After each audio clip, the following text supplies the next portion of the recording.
Hi, I'm Anne from Game Like a Mother. I specialize in games that can be played in 20 minutes or less.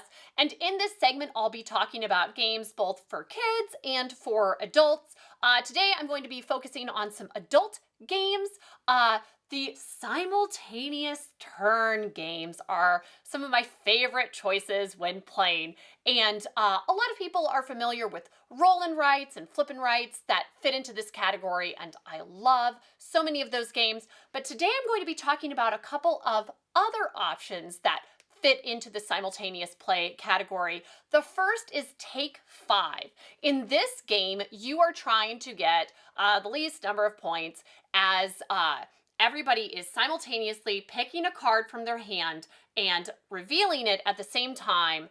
And then the cards are placed out on 5 rows of cards. And you have to put them out in sequential order. And if your card would be the 6th card in that row, then you have to collect those cards, and your 6th card becomes the new row there. And you get points for any of the bull icons that are on your cards. And it's so great because it is so simple to teach. Literally anyone can figure out, okay, I have these cards, just pick one and place it down in front of me, and we'll see what happens. But there is a bit of strategy to it about which cards you're playing earlier on, which ones you're holding.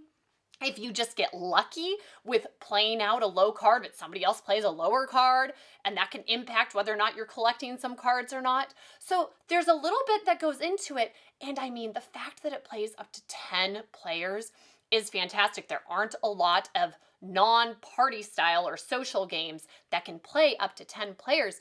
And it just keeps moving, which is so great. So this is one of our go-tos.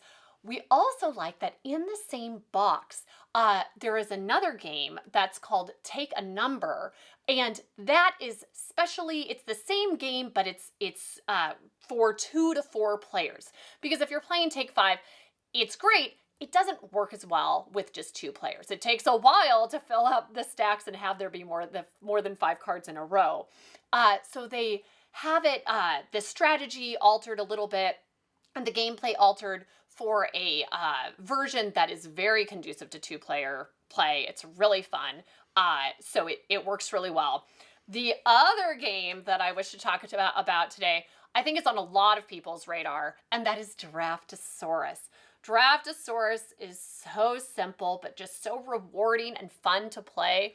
In this game, you are trying to score the highest value park of dinosaurs, and you have these cute little wooden dinosaur tokens, and on your turn, you place one in one of your pens, and then you pass them around. You get a new set of dinosaurs, and you place one. And so again, it's so simple. People can figure out, okay, I just need to place one of these dinosaurs, pick one and place it. But there's different scoring conditions for the different pens. There's different placement conditions of what you can place, like all the same dinosaur, all different dinosaurs, pairs of dinosaurs, and so on. There's a die that sometimes limits where you can place your little dinosaurs, and so you factor that in. And just then also the dinosaurs you happen to be getting to you when you come around, if it's what you wanted or if it's something that you can work with but isn't exactly what you were hoping for. So that's a 2-sided board. There are a couple expansions. It's very popular. Well, there is another game by the same game publisher, which is rather similar, and it is called Dragon Parks. And again, it has simultaneous play, but I don't hear people talk about this one as much, which is too bad because it is so much fun.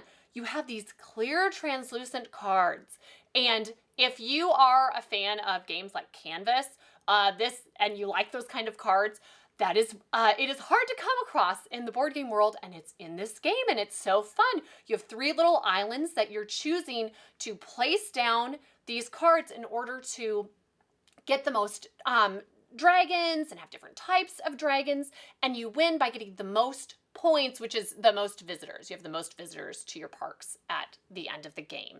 And the cards have different types of dragons. They have dragon eggs. Some of the dragons are angry, and that matters if you place a card on top of it. And there are even sheep on the cards, which matter because at the end of the round, if you don't have enough sheep out, some of your visitors go missing, which is a feature of the game that my kids and I perhaps think is a little bit too funny. So we really enjoy that part of it. But these are the type of the games, simultaneous play games, I feel are such great bang for your buck because in terms of game time, because you are actively involved the entire time, it is so satisfying to play. Just not having downtime can be really helpful sometimes. So I feel like games in this category should be a go-to for anybody who plays a lot of board games. So that's it for me today. You can check out my website and YouTube channel for more content. Thank you so much for having me on, and back to the folks in the studio.